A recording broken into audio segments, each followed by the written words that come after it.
Le pétrole est devenu un dieu qui a ses propres dévots et son propre culte. Je parle hors noir avec vous ce matin, pétrole. Quoi de plus vrai dans ces mots de l'écrivain Maxime Ducamp quand on regarde notre actualité?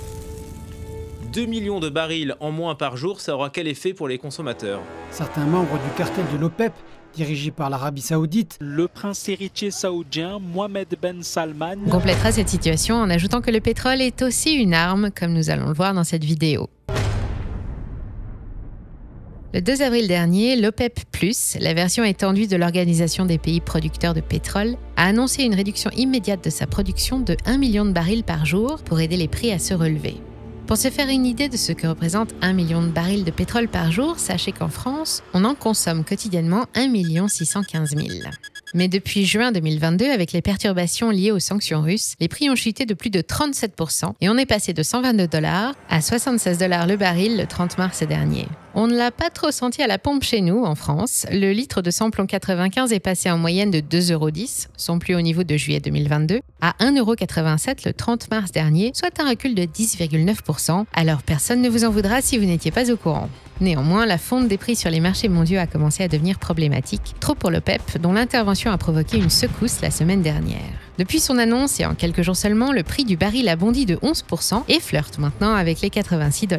Au-delà de l'impact sur le prix du pétrole et sur notre vie quotidienne, cette décision est la preuve que l'OPEP, premier producteur de pétrole du monde, a non seulement toujours les moyens d'influencer les marchés pétroliers, mais plus que jamais le pouvoir d'en disputer le contrôle aux États-Unis. Le pétrole, c'est toujours plus de 30% du mix énergétique mondial, une part en baisse, certes, mais c'est l'indétrônable numéro 1 des énergies fossiles. Et personne n'a oublié le rôle clé qu'ont joué l'OPEP et l'Arabie Saoudite après la Deuxième Guerre mondiale. En acceptant la cotation du pétrole en dollars, elles ont tout simplement permis l'avènement des États-Unis, superpuissance universelle. La suite, on la connaît. Ils ont dominé la finance et l'économie de la planète pendant des décennies, et quand je dis ça, je schématise à peine. L'occasion est donc toute trouvée de revenir sur cette organisation historique pour voir à quoi elle ressemble en 2023, quels sont ses arguments et ses objectifs, et comment elle compte faire face aux changements qui attendent l'industrie du pétrole, les nouveaux usages, les conséquences de la guerre en Ukraine, mais surtout le changement d'ordre mondial. Je vais donc vous parler de tout ça dans cette vidéo qui va sentir bon l'huile de moteur, le gasoil et le désert. Mais juste avant, si vous aimez notre chaîne ou que vous avez envie d'encourager notre équipe ou que vous voulez être sûr de ne manquer aucune vidéo ou les trois à la fois, c'est facile et gratuit, il suffit de vous abonner. Le temps de cliquer sur la petite cloche et nous, on vous dit un grand merci et bienvenue sur Money Radar.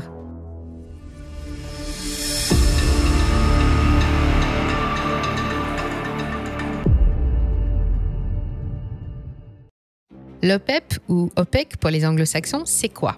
C'est un cartel composé de 13 pays qui tirent une part importante de leurs revenus de l'exploitation du pétrole. Historiquement, ils sont menés par leur membre le plus important, l'Arabie Saoudite, et ils se rassemblent autour d'elle pour réguler la production et les prix des produits pétroliers face aux autres puissances comme les États-Unis, la Norvège ou le Canada. Créé en 1960, l'OPEP regroupe actuellement l'Arabie Saoudite, l'Iran, l'Irak, le Koweït et le Venezuela, qui sont ses 5 membres fondateurs. Ils sont rejoints peu après par la Libye, les Émirats arabes unis, l'Algérie, le Nigeria et le Gabon, puis dans les années 2000 par l'Angola, la Guinée équatoriale et le Congo. Ce sont les full members, les membres à part entière. Enfin, d'autres pays producteurs viennent renforcer les rangs en 2016 pour former l'OPEP+, encore plus fort, encore plus grand, et qui compte parmi ses membres la Russie, le Mexique, le Kazakhstan, la Malaisie, Oman et le Soudan. Ces derniers pays ne remplissent pas tous les critères, mais ils adhèrent avec le statut de membre associé et assistent aux réunions. Tous ensemble, ils sont assis sur les plus grosses réserves prouvées du monde, plus de 80%, avec près de 300 milliards de barils pour le Venezuela, 266 pour l'Arabie Saoudite, 157 milliards pour l'Iran et 143 pour l'Irak. Pour comparer, les États-Unis arrivent en 10e position du classement, avec seulement 35 milliards et demi, essentiellement du pétrole de schiste, car le pic de pétrole conventionnel a été atteint dans les années 70. Et en ce qui concerne ce pétrole conventionnel, personne ne peut vraiment rivaliser avec l'OPEP+, qui dort sur 93,7% des réserves mondiales. Avec tout ça, avant la guerre russo-ukrainienne, l'OPEP fournissait 43% de la consommation mondiale de pétrole, une proportion qui est descendue à 34,7% en 2022, soit toujours plus d'un tiers. Concrètement, les représentants des pays membres de l'OPEP se réunissent 2 fois par an au siège de Vienne, en Autriche, parfois plus si les situations l'exigent, pour décider des actions à mener de façon collégiale et coordonnée. La dernière réunion s'est tenue le 20 mars et la prochaine aura lieu le 4 juin 2023. Les membres se mettent d'accord sur des quotas émis pour réguler la quantité de pétrole produite et ainsi faire varier les prix. En octobre 2022, par exemple, les conversations ont surtout tourné autour des sanctions imposées aux partenaires russes et comment s'organiser pour les contourner. Une réduction de 2 millions de barils par jour avait déjà été décidée fin 2022. Nous en sommes donc à 3 millions de barils en moins chaque jour, soit environ 2 fois la consommation de la France. Une opération menée avec succès car elle n'a pas manqué de faire réagir le marché. Tout pays qui exporte une quantité significative de pétrole peut demander à entrer à l'OPEP. Il suffit que 75% des membres soient d'accord. Parmi ses membres, l'Arabie Saoudite a toujours joué un rôle dominant. À elle seule, la Saudi Aramco, la plus grosse société du monde, compte pour un tiers de la production de l'OPEP. Et généralement, ce sont les efforts du royaume qui permettent d'abaisser la production au niveau des quotas jusqu'à ce que les prix remontent. L'Arabie Saoudite impose régulièrement son point de vue, mais c'est aussi la seule à pouvoir fermer les robinets sans que ça ne mette l'économie du pays en danger. Et c'est justement ce qu'elle a fait le 2 avril dernier, quand elle a annoncé la baisse de production à effet immédiat. Depuis, les prix ont rebondi et sont revenus à leur niveau de novembre 2022. Mais que se passerait-il si l'OPEP décidait de réduire le débit et décrétait un nouvel embargo sur un ou plusieurs pays occidentaux ? Évidemment, sur le plan diplomatique, ça ferait du bruit, mais économiquement, ça rappellerait sûrement quelque chose aux plus anciens d'entre nous, ceux qui étaient là dans les années 70 et qui ont connu les chocs pétroliers. Normalement, à votre âge, vous avez déjà entendu parler de l'OPEP. Et vous avez vécu les conséquences de ces décisions quand le prix du pétrole a été multiplié par 3 en quelques semaines. Pour les autres, la guerre du Kippour en 1973 opposait une coalition arabe à l'État d'Israël. Et pour sanctionner les États-Unis et l'Europe de leur soutien à l'ennemi israélien, l'OPEP a décidé un embargo et fortement réduit sa production, ce qui a provoqué l'explosion des prix. Mais les décisions de l'OPEP ou des États-Unis, son adversaire principal, ne sont pas les seuls à faire varier les prix du pétrole. La plupart du temps, l'organisation doit subir la conjoncture et les variations de demande et s'ajuster pour soutenir ou au contraire calmer les prix.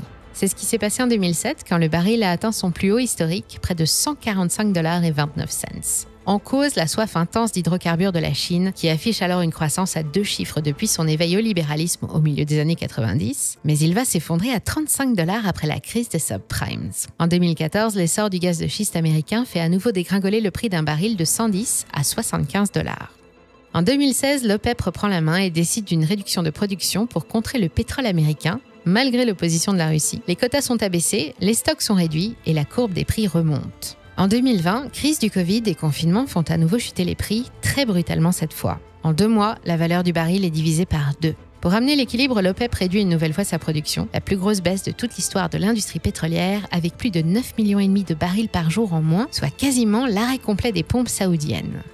Heureusement, ça ne dure pas, et dès le mois de septembre 2020, les machines sont rallumées et les puits réamorcés pour produire cette fois 500 000 barils par jour de plus, une souplesse rendue possible encore une fois par la marge de manœuvre dont dispose le royaume. De 1960 à 2023, l'Arabie Saoudite, aujourd'hui menée par le controversé prince Mohammed Ben Salman, a toujours conservé ce rôle dominant. Si le billet vert est devenu la devise de cotation officielle du pétrole après la Deuxième Guerre mondiale, c'est parce que l'Arabie Saoudite, alors à la tête des plus grosses réserves de pétrole conventionnel, était d'accord, et elle était d'accord parce que les États-Unis étaient alors son principal partenaire. Au sujet de l'or noir, les deux pays ont toujours collaboré. La Saudi Aramco est à l'origine une société à moitié américaine comme son nom l'indique. Aramco pour Arabian American Company, fondée pour exploiter les énormes gisements qui dorment autour du golfe Persique, parmi les plus faciles d'accès et les plus faciles à transporter. Avec 161 milliards de dollars de bénéfices en 2022, le pétrole d'Aramco fournit 68% de l'ensemble des revenus du pays et la collaboration entre le Royaume et les États-Unis s'est toujours avérée fructueuse, mais rien ne dure éternellement. Dernièrement, quelques gros nuages d'orage sont venus assombrir l'horizon d'un pays où il ne pleut jamais. Tout a commencé en octobre 2018 avec l'assassinat du journaliste Jamal Khashoggi au consulat d'Arabie Saoudite en Turquie. En guerre notoire contre le gouvernement saoudien, Khashoggi aurait perdu la vie à la demande du prince Ben Salman en personne, qui a toujours nié ce qui lui était reproché, mais la justice américaine s'obstine à maintenir ses accusations. Un climat aussi tendu, ce n'est pas très bon pour les affaires, et depuis les discussions avec les États-Unis sont devenues moins chaleureuses. Par ailleurs, l'Arabie Saoudite et les pays de l'OPEP ont resserré les rangs depuis le début de la guerre en Ukraine. Une bonne partie des membres de l'OPEP+ se tournent vers les marchés les plus prometteurs et ils sont dorénavant à l'Est. L'avenir du pétrole est en Chine et dans quasiment toute l'Asie où la demande est très forte et va continuer de progresser de 3% par an. Pour y répondre, un nouveau pas a été franchi en mars quand Riyad a signé un accord historique avec Pékin et qu'elle est devenue partenaire de l'OCS, l'organisation de coopération de Shanghai menée par l'alliance sino-russe. À partir du 1er avril 2023, une part de la production saoudienne sera cotée et vendue en yuan chinois plutôt qu'en dollars américains. Et elle va baisser d'1 million de barils par jour. L'annonce a fait frissonner tout l'Occident. Ça tombe bien pour l'OPEP.